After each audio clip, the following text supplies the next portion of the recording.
it's Tracy Tully, and you're listening to Tracy Tully Talks at bbsradio.com, the place to be right now, streaming live with another 60 minutes of thought-provoking topics, sharing with you conversations that are relevant today, tomorrow, and in the future.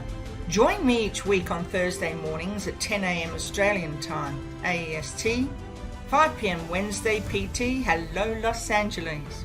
If you missed the live show, jump onto your favourite podcasting platform and you'll find me on Tracy Tully Talks. We do have some adult language, so if you have some little ones around, pop on your earphones.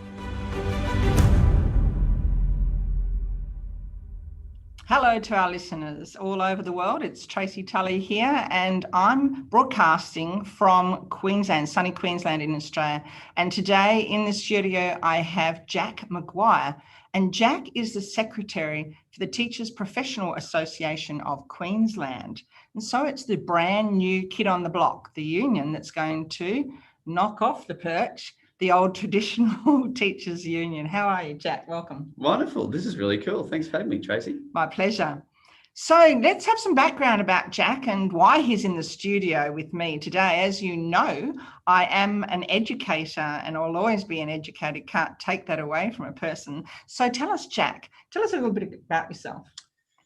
My background is in finance and law. I guess I got into this union game while I was at university, like I guess a lot of people who end up in unions do, although my path was a little different in that I got involved with student politics without being overly political and without being, I guess, a part of that usual left clique that comes through.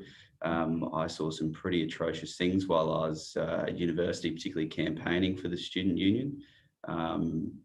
An enormous organisation. Most people don't realise our student union at QUT was turning over about $5 million per annum, wow. 6 different commercial services, and had $10 million in the bank.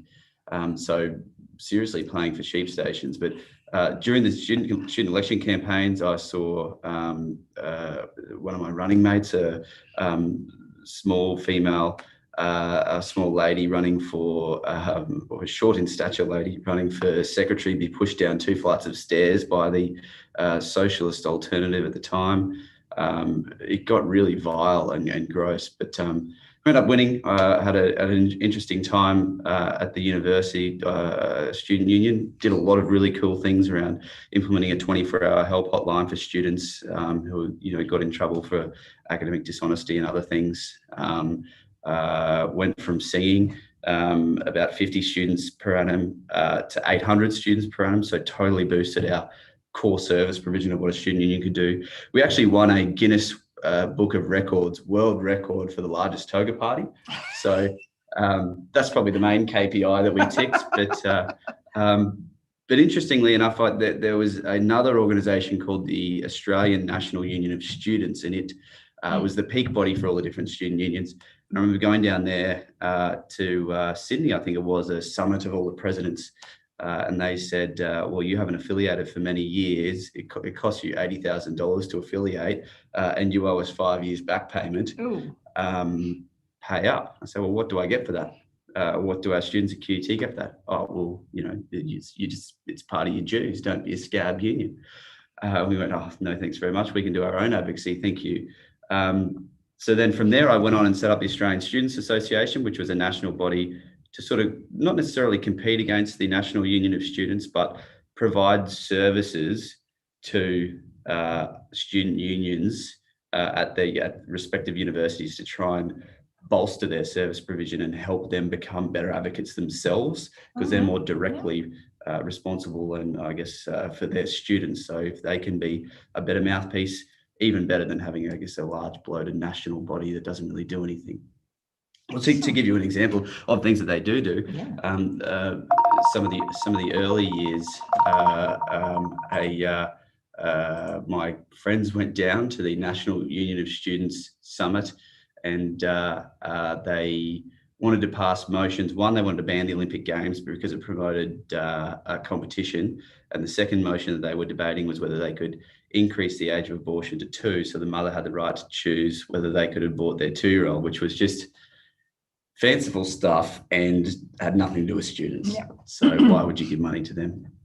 But anyway, so now we're here. And then, and then I got involved was told, you should meet another fellow that's doing some interesting stuff with nurses in setting up alternate unions, similar to what I was doing. And we set up an alternative nurses union to the Queensland Nurse and Midwives Union. We're half the price and don't give money to politics.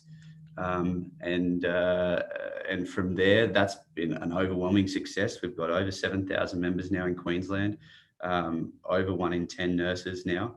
And then a bunch of teachers came and approached us and said, we'd like to do the same thing for teachers and the same with bus drivers. So we've got a couple of little, significant red unions that are starting to form under the banner of better rates, no political donations, whether they're in kind or monetary, and just providing proper grassroots, union support and advocacy, and giving people a choice. The old choice was you're either in the union or you're out of the union. If you don't like what the union's doing, lump it or leave it. Now people can vote with their feet and get protection in a different space. And I think that's important to have. Wow. So Jack's definitely a trailblazer. And it's come to a time where we're in the 21st century and we definitely need change.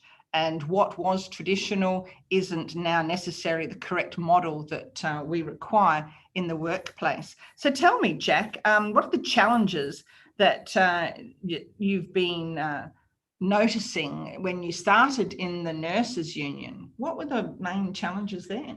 Oh my goodness, where to start, Tracy? We have spent so much time and effort, unfortunately, rebuffing attacks from other unions and attacks from the state government, who is supposed to be a government for the workers and a government for unions, I might add, but not for this union. Perhaps some unions are more equal than others.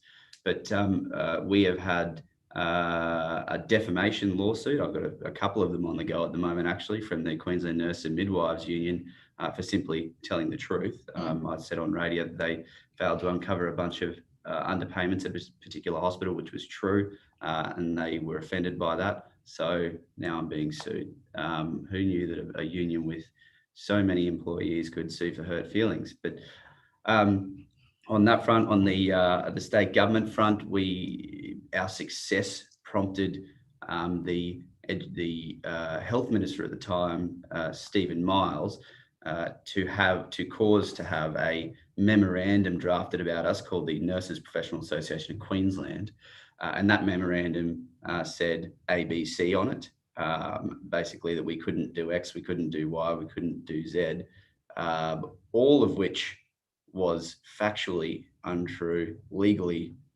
not correct, and it's taken us 12 months or so to try and get that into a court to get that overturned. But it just goes to show how far they will go, because I guess every member that joins us at half the price is likely that money doesn't go towards supporting political parties or their friends in the union. So hence why they've gone to extraordinary lengths and measures. In fact, it was interesting. We found out during the trial that the person who drafted the memorandum, a lady by the name of Anne Garahy, she was acting human resources director, I think, for Queensland Health or something like that. And it came out that just 3 or 4 years prior to that, she was one of the highest paid employees at the Queensland Nurses Union. So you've got a former union head now almost leading Queensland Health. It's almost the tail that wags the dog sort of thing. How can you be a proper advocate for workers as a standalone and not be separate? You have to be separate if you're going to advocate. So I think that's what we're doing, and I think that's why there's so much value in what we're doing. Because if you were a nurse and you had trouble with what this particular government was doing in any facet, if you go to the union, they're sort of taking on their old mates, aren't they? So you would question always in the back of your mind how hard they're willing to go. Yeah, bias is something that I've encountered firsthand for quite a lot of years, and in the education department, and obviously in the health department, because my father was a doctor, so I saw and heard a lot. a lot of the behind the scenes bias. I know that's a nice, kind word, bias. I could use much stronger, but won't today. I'll choose not to. Now, Jack doubled his members' numbers in the nurses' union and has now moved his energy and become a thought leader in the teachers' union. So tell me, Jack, what are you finding that's happening there when you arrived in the teachers union? What did you find as one of the biggest challenges there? Well, it was interesting. We were probably a few months old as a union, less than 6 months old as a union, and then bang, we were hit with COVID. We've sort of really been only running as a union through this strange COVID period. The initial thing that took me back was, I guess I would say, the poor PR campaign that was run by other unions, in that it created a lot of backlash against teachers for parents and punters, people in the peanut gallery saying that, teachers are wrong for wanting to, kids to work school from home, etc. This was in the early days when we had no idea about the disease and how bad it was. So there was a lot of backlash there. What I think people don't realise, and what could have been done better with that campaign, which we tried to peddle, but we just didn't have the size and clout that the Queensland Teachers Union did. I think we're changing that now. We're getting well above our bang for buck, or punching above our weight in terms of media coverage. But what they failed to articulate was that teachers, even if kids were studying from home, if teachers were working from home, they're still working. They're not putting their feet up and turning off. In fact, they did during that Easter period far more work than is normally required of them, because they had to shift an entire curriculum to being online, or their entire lesson plan to being online, required many countless nights and work on weekends. And that was all thankless, totally thankless. And I think that's the problem. That should have been articulated, and people should have recognised the huge amount of work that teachers did put in over that COVID period. And 2020 is the year the teachers was absolutely disastrous. And I know this firsthand because I was hearing it from many, many principals and teachers, not only in Queensland, but across Australia. But for Queensland, the Minister for Education was well aware of COVID and what was going to happen way back in January 2020. And so what a lot of people don't know, in fact, I'd be saying probably 99.9% of people in not just Queensland, but the whole of Australia, is that the management was so poor of the changeover to adapt for the COVID situation that they forgot one very vital resource that every single state has, and that is the school of distance education. Now, the problem for the government is they're going to have to start facing this little issue now, because it is going to rear its ugly head, and I'm putting it up on the table today with Jack here, because the school distance education is so advanced, both technologically and in the curriculum form, that the smooth transition from school to home for teachers should have been like that.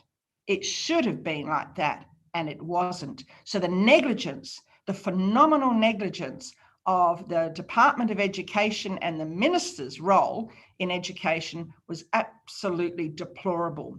And what I saw and what I was hearing daily and interviewing, and listeners today will have heard some of these calls, that the pure fabric of education was disintegrating in front of our eyes.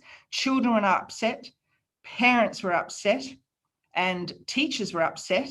And the data clearly shows this. So Deakin University and the Australian Catholic University, since 2011, have been surveying principals in the occupational health, safety and mental health sphere. And the data, as you can well imagine, dived. It did a nosedive. The bullying online was huge. But what we have found out is that this didn't just go on for 1 month or 2 months or 3, it went for the whole year. So at no time did anyone get the smarts and change that and just hand over the curriculum documents to make life easy. It was doubly hard for teachers. I think you raise an incredibly good point, Tracy, and it's frightening, but I think this is not surprising. And I think this is just a symptom of a super Brisbane city-centric department and a super Brisbane city-centric group of unions. I mean, if perhaps anyone had been out even just west of Toowoomba and spoken to a teacher out there, they would have raised the exact same point that you did. And yeah, why couldn't they have rolled that out? They could have rolled that out in less than a week. Exactly. Saved all the teachers so much heartache and pain in doing all that work themselves.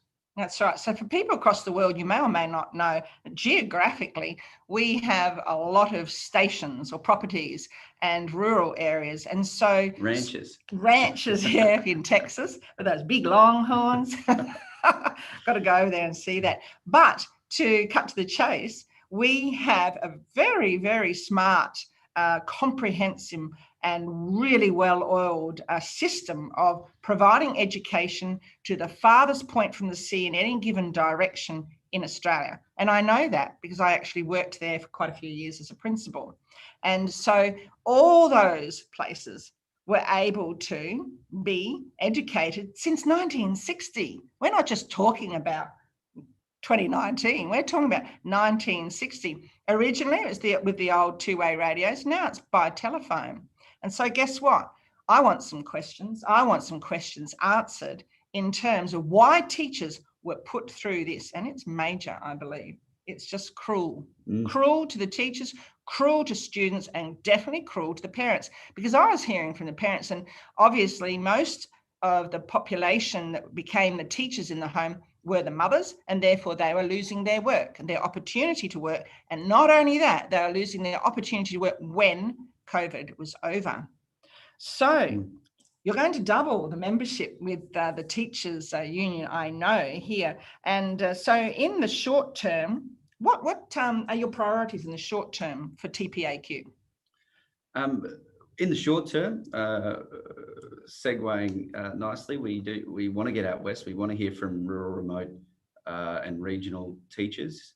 We're going on a road trip in the coming weeks, actually, out to Cunnamulla, Charleville, Gundawindi, and stopping at plenty of places along the way and getting feedback. I want to hear what, straight from the horse's mouth, the issues that are affecting regional and rural teachers. But I think more than that, we have issues that we're focusing on at the moment that I think are impacting not only those in the cities, those up in the north, and probably are also affecting those regionally as well. Workplace violence, my goodness. If I can give you a couple of examples of violence that we've encountered and members that we've had to represent. We had a child up in North Queensland, or Central Queensland rather, assault a teacher. The teacher, the principal wanted to expel the child for assaulting a female teacher. The regional director for the Education Queensland stepped in and said, no, that child needs to go back to school. So the principal was overruled and the child went back to school. We had another incident of a teacher up in far North Queensland was punched in the face, so much so that his glasses broke. He went off on workers' comp, so you get paid leave if you get injured at work in Queensland. Went off work for paid work for 6 weeks, came back to work after his time off recovering. That same first week back, he then got stabbed with a pair of scissors by another student. So unfortunately, we've lost that teacher now to the profession. He said that was enough for him, and I certainly don't blame him. And then even recently, we had another incident where a big, burly 16-year-old boy punched a small in stature teacher in the side of the face at school. The principal suspended the child and then moved to expel the child. The Assistant Director General then intervened and not only said, no, you will not expel the child, put the child back in, principal's then investigated for why she even suspended him in the first place. So if you want to know why our schools are out of control and the kids are going wild, it's because principals are not being given the ability to control their schools. If they see violence occur, they see children totally act out, they should be given the rights or the responsibility, the power to exclude those children. I mean, what example does it set if Johnny over here, my mate, punches a teacher and then comes back, I see him the next day or the next week sitting in the chair beside me? What example does that set for me? Of course, then I'm going to think, oh, that's okay. Who cares what this teacher has to say? Absolutely. And as an educator, principal, both primary and secondary for 38 years, I saw daily violence. And that's not an understatement. That's just fact. Daily violence, hardcore violence. And I'll never forget, just a few years ago, one poor young man in his final year of schooling was walking to a class, minding his own business on his own, and a student who was taking drugs for steroidal drugs came up behind him and hit him in the back of the head. He fell and hit the side of the concrete, and so his neck was exposed and his head back, and he jumped up into the air to jump on him. And very, very fortunately, another very fast acting young man pushed him and grabbed him and pushed him away. And with that, he just bent down and he punched the kid in the face. Still not happy. That punch, that one punch, split his top palate in half. He will never be able to work again. God. He was a beautiful child. He was a scholar. He couldn't finish his senior. And guess what? They tried to stop me from excluding him, but I did exclude him because that student didn't deserve the right to have education, and every other student and visiting adults, whether it be parents or young children and teachers, all deserve the right for safety. And that student was found to be taking a cocktail of illegal drugs that were purchased on the internet. So steroids is a big thing now. It's disgusting. But and I guess the connecting thread between a lot of those, you'd say, well, why would the department step in and try and keep these kids in the schools that they've committed these acts? And it all comes back to politics. It does. Director generals are usually quite close with the governments of the day. The education ministers get to appoint their director generals. And of course, when an education minister gets up to speak in Parliament about what a wonderful job they're doing and what's happening in their department, they table a report showing how many exclusions are happening, how many suspensions are happening. And if those numbers go down, then that's great. I suspect, though, the numbers are going up ever so slightly or remaining stable when on paper. In reality, though, what teachers are facing is getting expounded or compounded by pushing this bad behaviour back into schools, and then their bad behaviour not being addressed. So the bad behaviour is sort of repeating itself and becoming worse, but it's all looking good on paper in Parliament. And that's all that matters. And that's the wrong thing, the politicisation of education, certainly in Queensland here. And I saw it firsthand as a senior principal daily. And it was disgraceful, absolute disgraceful. The language on the phone from central office was disgraceful. And I actually was prevented from closing 2 schools in flood with floodwater knee high and the power still on. I was stopped from closing them. So I decided to sacrifice my career, and I did. I closed both of them. I rang the police station and they said, funny thing, Tracy, because we're not allowed to evacuate the town. And we knew what it was all about, politics, nothing else. Isn't that disgraceful that children's safety comes second to politics? Absolutely, absolutely. And that was a person, a senior leader, who made a decision which was not a good decision. But as a result of me losing my career over it, a great thing came. And I love these great opportunities when they arise out of the worst possible scenarios, that from that moment on, every single principal in Queensland makes the choice that in those emergency situations, they're the ones that make the call on closing their schools. And that is good. That is really good. So I didn't lose my job for nothing. I'm very proud of that. And I know that the safety of the students has to be the utmost. And so I hear that and see that. So behind the scenes here, I've been talking to lots of workers out on the other side of the glass here, which you can't see, but you might one day. And I've been talking about what's happening and where TPAQ is going. And I'm hearing the word legislation all the time. Jack, tell me a little bit about what legislation is required to change to help our staff and our students. Well, I think continuing on in that same vein of what you were just talking about, returning power to principals, is so key. It's so key for behaviour management. It's key for the safety of children in classrooms and just in the school in general.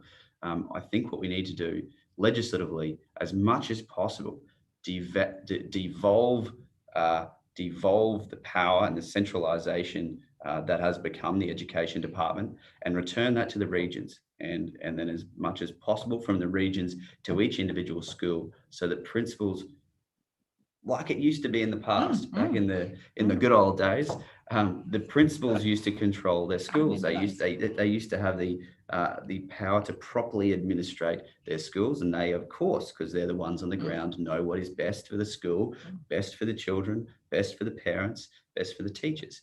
And I think that's the direction that we need to be heading in terms of legislative changes. That should be top of the list.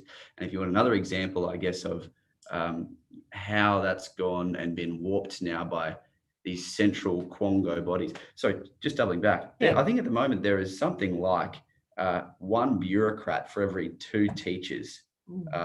Why not return that power back to the principals?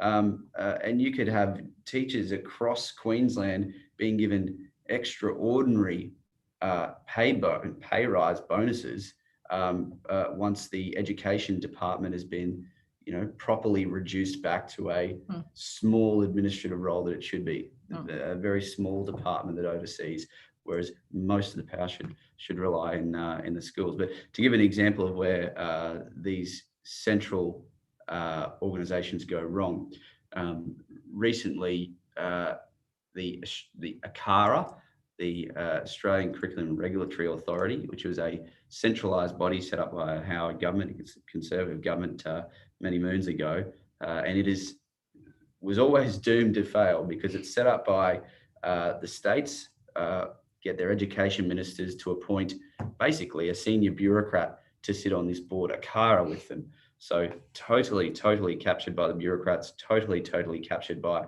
it because that's its form, and totally captured, I guess, now by the left, who are pushing ideological barrows instead of having the children's best interest at heart and trying to produce good outcomes and get people ready for a trade, ready for university, ready for the real world post-graduating. And we've seen that now, ACARA trying to basically erase our British past, making children feel guilty about our past, and some aspects of our past we should feel guilty about. Sure, it wasn't great, but it's gone beyond, I guess, recognition into the realms of indoctrination. Some of the form, the curriculum is now recommending direct action as a form of participation, or the best form of participation in our democracy. They're talking about things like in physical education, gender and diversity, but also cultural problems and things that just make you scratch your head.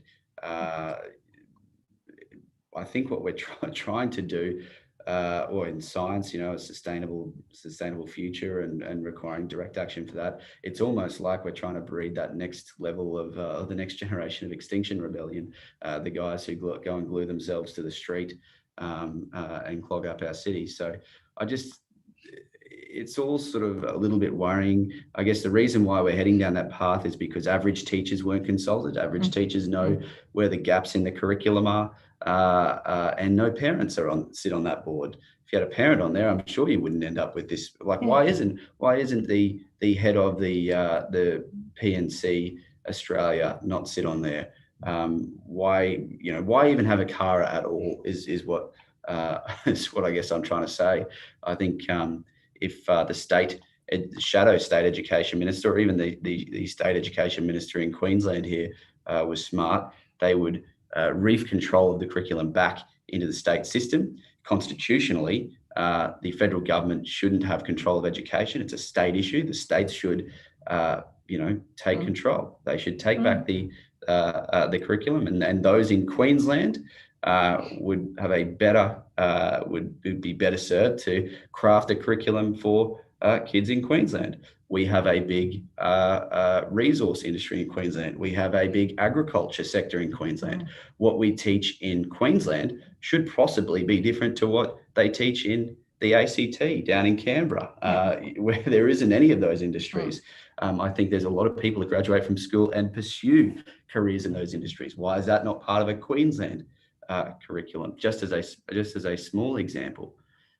So there's a lot, I think, that can be done in the curriculum space. I know, just trying to get general teachers' input. I know from speaking to our members and getting feedback, they're not supportive of this ACARA nonsense. What they are supportive of, though, is totally decluttering the curriculum. We keep trying to push in all this new fad stuff, declutter, yet our literacy and numeracy rates languish. I've spoken to you on a number of occasions about interesting things that you've done in your previous previous career to try and boost those things, and you've been successful at it. Why aren't we, doing those sorts of things? We should be leaving more time for interesting ideas, such as the ones that you've come up with, by decluttering the curriculum, getting rid of all that guff, and just returning it back to the basics, getting the basics right, getting comprehension back into the curriculum. And an interesting speaker who I love following, who passed last year, sadly, Dr. Ken Robinson, he explained that this is happening all over the world, that the huge clutter in our curriculum is enough to make any student anxious and or depressed.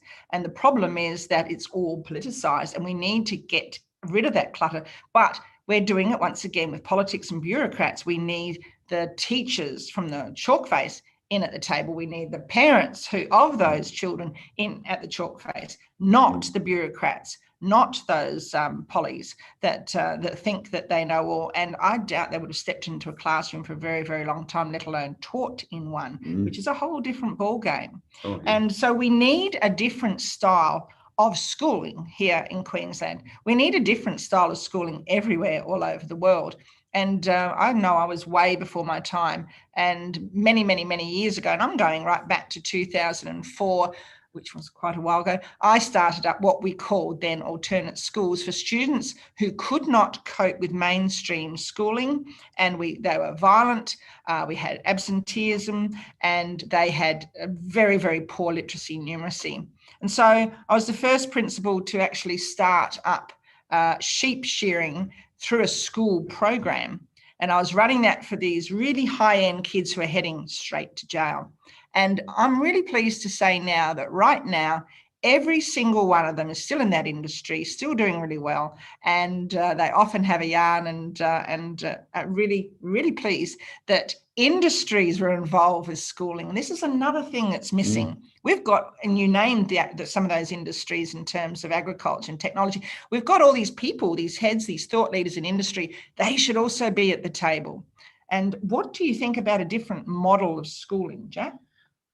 Well, I guess the more models available, the better. I mean, I know, those who send their school to West End, for instance, probably really love the ACARA sort of, I guess you'd say, woke curriculum and everything put in it. But for 99%, for 99 schools out of 100 outside of West End, they probably don't. Or the parents don't.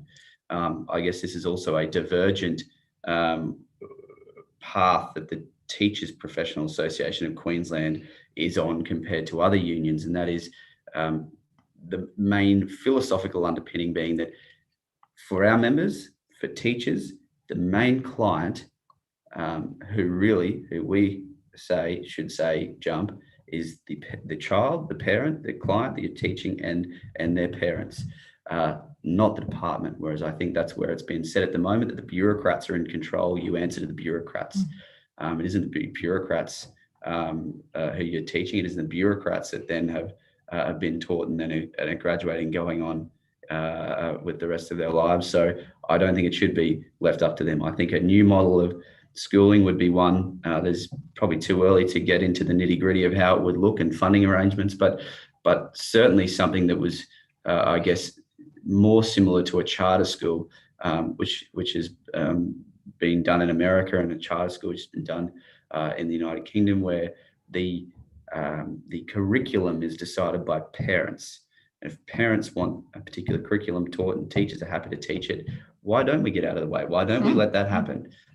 Again, if you have a curriculum set by people who live in the far north of Queensland compared to those that live in the CBD of Brisbane, they have very different needs and probably very different trajectories in where they're heading. One might be heading into a CBD office job to work as a receptionist. The other may be going off to run a cattle station or become a jackaroo. Or I mean, they're just totally different and worlds apart. So I think there needs to be the flexibility to be able to account for that, which our current ones don't allow for. And again, whenever anything is centralised, it ends up being politicised. And I don't think parents want that. And teachers overwhelmingly have been telling me that they don't want that. They just want to be able to teach that, black is black, white is white, 1 + 1 = 2. And there's no, feelings, if, buts, or grey area about it. And we all know from our own individual experiences, and every single listener here today, we all know how much of our education has impacted on our lives. We all know that without the basics like reading, writing, arithmetic, tables, and comprehension, then we are in strife. And there's lots and lots of students in that area who leave school who suffer because they don't have that really in-depth knowledge of literacy and numeracy. And the problem is that we keep ignoring our data. So our national data says 70% of our students are VOC-Ed inclined, vocational education. And what are we doing about it? As you said, if you want to be a truck driver, why are you treated like you're a second-rate citizen just because you don't want to go to university? These are the sorts of school models we really do have to look at. I know up in the Gulf there, we've got some really great school models, and also in Western Australia for Indigenous kids, and using Indigenous teachers and using the elders very much so as part of those community teams. And I know this because I've been in a lot of them, and I actually was schooled in them as well as a student, as well as teaching in them. So I get it. And we need to look at the model now for schooling that needs to come back out of a Parliament House and out of the ministers' offices and out of the DG's offices and back into the schools. So we've got a lot of people sitting in regional offices. There's no reason why they can't be working in schools.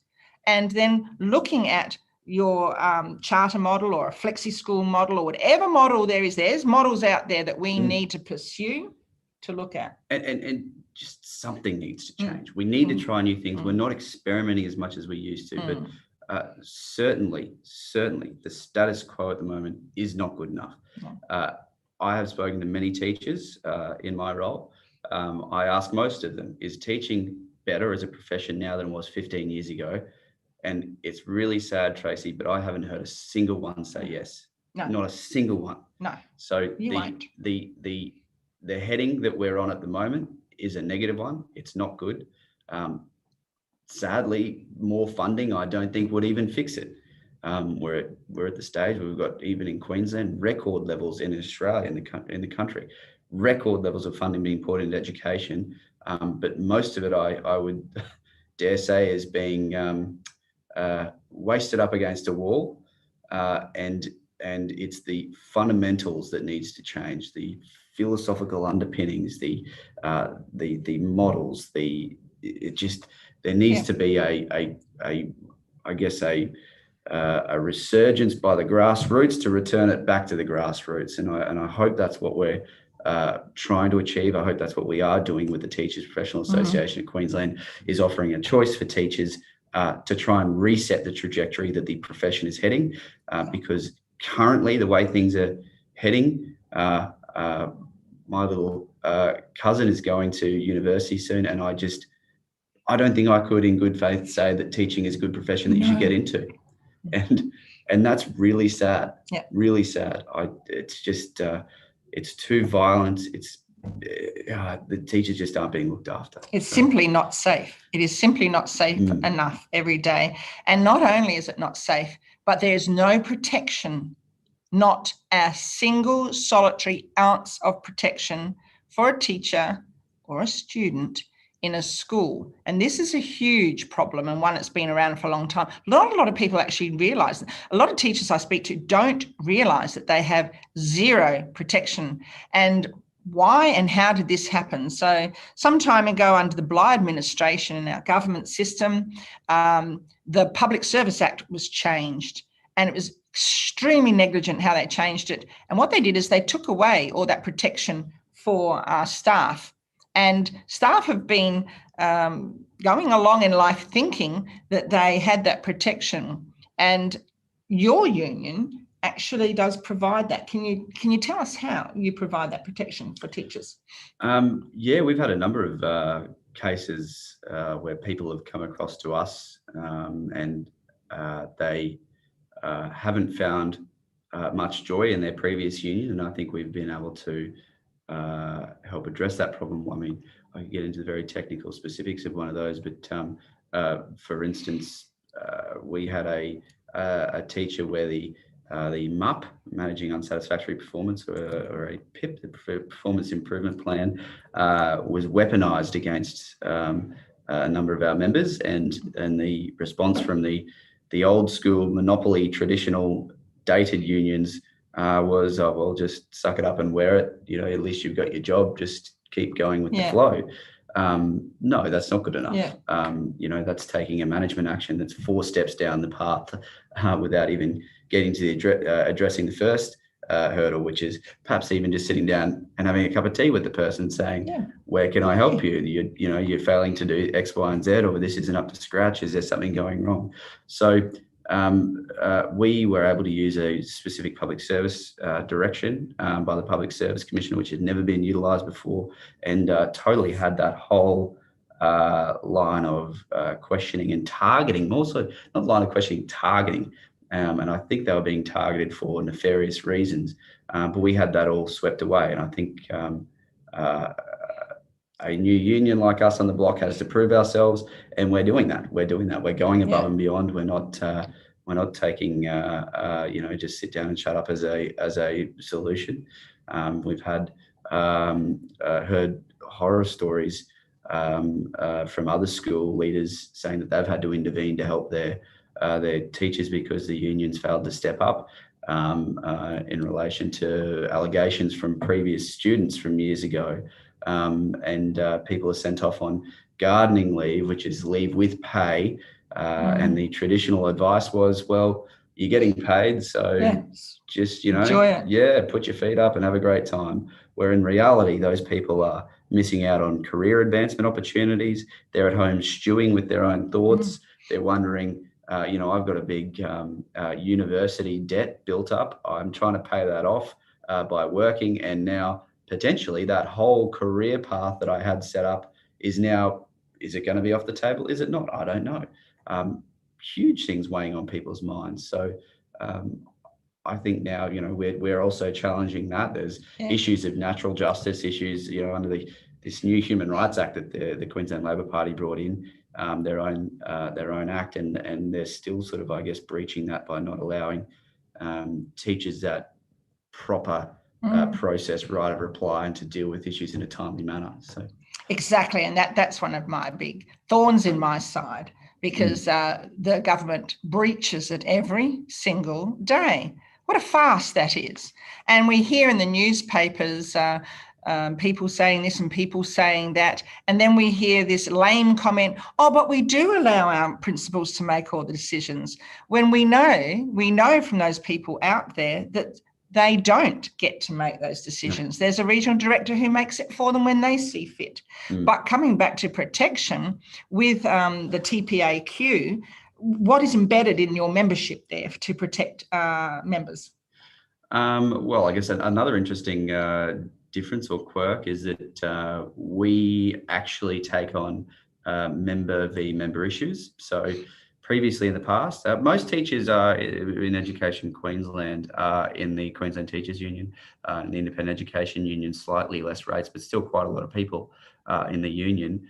We've heard a number of cases of teachers who, in fact, our Vice President, Cameron Murray, who came to us and said he'd like to set up an alternative called, the Teachers Professional Association of Queensland, modelled off the Nurses Professional Association of Queensland, because he had been paying thousands of dollars in union memberships every year for years and years and years. And the minute he had an issue, I think at the time with his principal or with somebody, the union said, oh, yeah, no, we can help you with that. Oh, sorry, looks like, John Smith is in the union also, so can't help out with that one. You're just going to have to sort it out between yourselves. So thousands of dollars later, and you don't get a response because it's a member v member issue, and they look up and say, that other person's in the union. So we have made a commitment that we will set up either Chinese walls or in the event that is unsatisfactory or can't, we will take on the junior employee and we will outsource to a third party the more senior employee, and we will advocate and represent both properly. And I guess one of the other protections we have is baked into the price. So our pricing model for the Teachers Professional Association of Queensland is a flat fee, whether you are a teacher's aide or an executive principal. In the Queensland Teachers Union, you can pay up to $1,300 or $1,400 a year or something. We have a flat rate of $442. We guarantee the same, if not better, level of protection. I hope I've convinced you that we do have a better level of protection, even just because we have to punch above our weight, and we do that to try and prove that that's the case. So baked into our, one of the other protections is baked into the pricing, $442 no matter who you are, because that's the cost of what it provides to provide the membership. Yeah. And so therefore, if there is a issue between a principal, executive principal, and a teacher aide, there isn't that perverse incentive to go, oh yeah, but we get $1,300 a year from this executive principal, and we only get $200 or $300, $400, $500 from this teacher aide. Well, it's probably better to take the boss's side. So I just think our model is fundamentally better, but better than that, it's the choice that we provide, because previously, as I said, with Cameron, he had no choice. That was it. That's the line in the sand. How does he appeal that? Well, you can't appeal that, no. But what you can do is just leave and have no protection whatsoever, and that's your choice to do that, which isn't a very good choice. No. You don't. There's no choice. A lot of people don't feel comfortable doing that. So now they've got a great alternative, a better alternative in the Teachers Professional Association of Queensland. We've got our constitution up online. We've got plenty of other interesting facts and things that we've done to solve some of these issues. It's available on our website that people can check out at tpaq.redunion.com.au. Excellent. And I wish that TPAQ had been around when I chose to close my flooded schools and lose my career. But not only that, my children actually were hurt, both physically and emotionally, abused, and at the hands of some very influential people. It was just mind-blowing, and I've actually written a book about that. But I wish you had been around there. And people should read the book. I've read the book, and it's astounding, but unfortunately unsurprising. And I guess it's a symptom of when these departments get so politicized and they try and manipulate things and mess with things. And then if you try and buck the trend, absolutely, boy, you better be ready for what comes next. But no, Tracy, I totally agree. If we had been around when you were going through that, we certainly would have been right in behind you. And I guess that's another issue with the current monopoly politicised unions that we've been hearing is that when there's a particular flavour of government in charge, they are quiet as a mouse. But when a different flavour of government's in, they'll roar like lions over the smallest issue, even if it's a non-issue. Exactly. So for us, because our constitution prevents us from giving money to political parties in kind or financial, we don't hold a punch. And if we see an issue as an issue, or we see a wrong that needs to be righted, we will do that.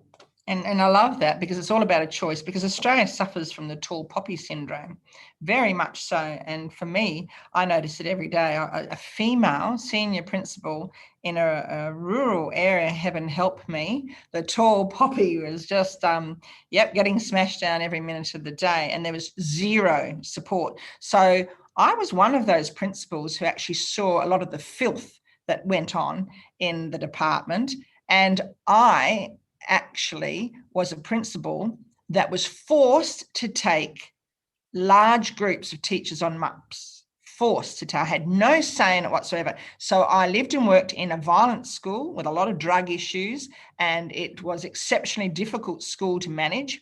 And they're forcing me to take these huge numbers of teachers who could not cope in the mainstream schools. Can you imagine that? They were all coming into my school, and I was told, oh, you're really good at MUPs, Tracy, you sort them out for us and get rid of them. That was what I was told to do. Get rid of them. And it is a lot of hard work to work with those people. But you know what? There's reasons behind it. As you said, sit down, have a cup of tea with them and talk to them and see what's going on. And certainly small rural violent schools are not the place for them where they're going to improve. They need to be in those big schools with lots of support around them and their family around them. You just kick them out and you're actually failing them as an institution. And these are some of the things we saw. Now, I was reading the paper the other day. I was in the paper the other day, and so are you, I think. And I was really pleased to see that our Education Minister, Grace, was speaking in support of the NAPLAN test. Yes, well, that's interesting. It's interesting the timing of this. I will get to the NAPLAN in a moment, Tracy, but it's interesting the timing of this. We were getting quite a lot of media and quite a lot of traction with our pushback against the ACARA curriculum change. If you want to see more examples of that, it's only a Google away. It's getting quite a lot of coverage in Australia, some of the crazy things that they're trying to introduce to the curriculum. But that was on the Friday. We were on TV talking about it. There's a lot of outcry from parents and general teachers about it. Gets to Monday morning, roll around.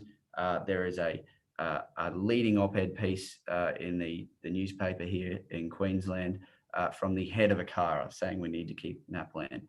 There's also a big article in the ABC at the same time from the Queensland teachers, nothing preceded this, from the Queensland Teachers Union saying that they're advising their members who are teachers, who are parents, to withdraw their kids from NAPLAN. And then Grace is also then giving comment and weighing into the situation. We just so happen to agree with her position on this, but which is that we shouldn't throw the baby out with the bathwater and that some form of nationalised testing is required. But it just seems awfully cozy, Tracy. It seems awfully coincidental that they're both talking about the same thing in lockstep at the same time, the day that ACARA is put under the spotlight for the curriculum. Yeah. And it feels to me like they're trying to move the media cycle on to not have the spotlight on ACARA, and they want to bring it back to something that they feel comfortable with, which is NAPLAN.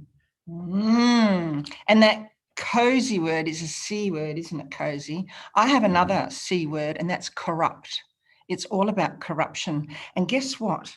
We've run out of time, Jack, and we only got halfway through some of those juicy topics that I wanted to talk about. I'm sure you did too. Yeah. So I'd like to invite you back to Tracy Tully Talks to discuss further what's going on in the education sector in Queensland and Australia. And no doubt you might reflect on what's happening for your children and your friends' children or your relatives where you live. So we might be a national body by that stage. Yes, Tracy. I think we will be a national body at that stage. So thank you so much, Jack, for coming on board here today to talk to us. And thanks for listening to everyone out there to another 60 minutes of inspiring talking points on Tracy Tully Talks, brought to you by bbsradio.com. Tune in every Thursday morning at 10 a.m. Australian time, AEST, and 5 p.m. PST time in America. All the best and have a lovely day. Until I speak again, farewell. Thanks, Tracy. Thanks. Thanks for listening to another 60 minutes of inspiring talking points on Tracy Tully Talks, brought to you by bbsradio.com. Tune in every Thursday morning at 10 a.m. Australian time, AEST, and 5 p.m. PT time in America. Leave me a message on my website at www.bbsradio.com/Tracy Tully Talks. If you're interested in lifting the profile, presence and profit of your business, sponsorship opportunities are available. Until next Thursday, it's goodbye from me.